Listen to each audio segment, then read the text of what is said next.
rocking. So, what I would be curious is when you approach something new, how do you typically go about that? Because I know obviously the podcast, you've done a lot there. You're coaching people a lot in that space now. You've done coaching, you've done kind of a lot of different things, and you've done very well at all of them. So I'd be curious for you, and you're still super young. So like, I'd be curious when you approach something new, what's sort of your mindset when you are like, all right, I'm gonna do this new thing. Do you have a certain way you kind of look at that?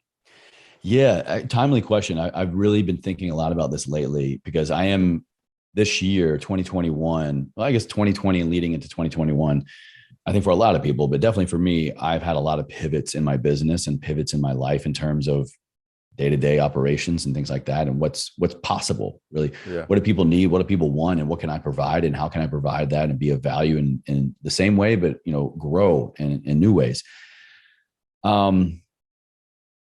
I've really been able to turn back now when I am faced with something new. And instead of like the typical entrepreneur, maybe I'm just speaking for myself, instead of the typical entrepreneur going, I can do it all, I can master it, just give me enough time and YouTube and courses, like I can figure it all out. Well, that may very well be true, but I just don't have that much time anymore. And more importantly, I realized the value of just knowing what I know and knowing what I don't know, and then outsourcing, delegating. So at this point, 4 years into being an entrepreneur, and particularly 4 years as a podcaster, I've realized that I have met a lot of amazing people who are really, really good at a lot of unique things.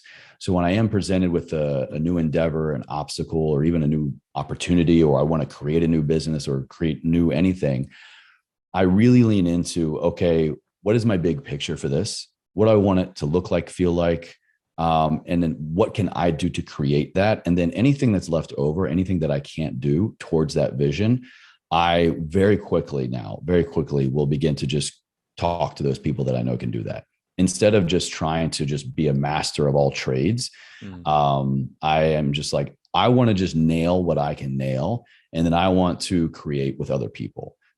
Because I really do. I love seeing other people in their element. I love seeing if you're really good at this skill set or you have a passion for that, like I love being I love being a witness of that. I think it's so cool when people can just step into their greatness and just flourish. So a lot of that. Okay, cool. And one other question I have for you, and then I have basically our last question, is obviously you do a massive amount in the podcast space yourself. You're helping a lot of people there. I'd be curious if there's someone listening to this and they're going, I've always thought about starting one, kind of on the fence. Like, what are 3 tips that you would give them as if like, okay, you made the decision now, like they're listening to this and they're like, all right, this is sign from the universe. I'm starting the podcast. Like, what are 3 tips that you would give them on like, do these things? Or maybe one of them's like, definitely don't do that, to really get it rocking.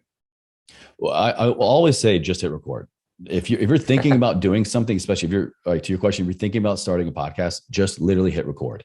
Start with just grab your phone, do a voice memo. If you get a microphone, whatever, just however you're going to do it, just do it. Because before I launched my show, I spent about 4 to 6 months, just thinking about it, trying to master it, trying to figure it all out, talking to people, research. It's not necessary. It's not necessary. So literally just hit record, and then you will find the next step and the next step and the next step. After that, I will say, if I could go back and do it all over again, especially because at the time I still am a certified health coach, and I would have had the intention to grow my show, grow my audience to more directly and more immediately serve my coaching business.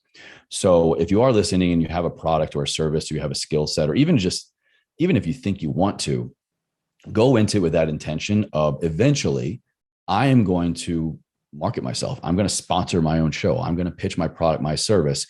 So with that in mind, in 3 months, 6 months, a year, whatever that may be, I'm talking about my coaching launch or whatever. Right. How am I going to, cater the messages, cater the guests if you're going to be doing interview style? What are going to be my calls to action in my show notes? What am I going to do to kind of really reverse engineer to make that launch, that pitch, whatever, as successful as possible? And it all comes down to building extreme know, like, and trust with your audience. They have to view you as the authority, the expert, or just a very, very, very trustworthy person on this matter before they're ever going to sign up for your coaching, click that link, buy or whatever. Right. So just hit record. I guess really, build with the end in mind of like you selling yourself basically, because the podcasting platform is so unique and there is so much know, like, and trust to be had because of the long format content. And number 3, beyond that,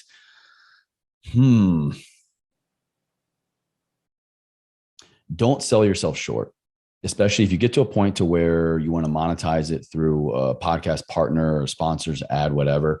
I think this is more true now than when I was starting. Don't sell yourself short in terms of your total brand value. Traditionally, if you're going to be doing a sponsorship, it's called a CPM, a cost per milli. They're going to give you X amount of downloads for X amount of dollars, for X amount of thousand downloads.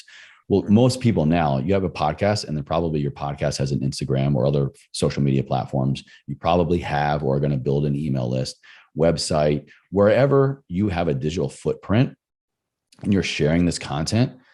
Look at that number. This is something I did about two and a half years ago that completely transformed the business model of my podcast. Because you're going to have your audience size and your downloads for sure, your downloads, your streams, your views, wherever you're putting it.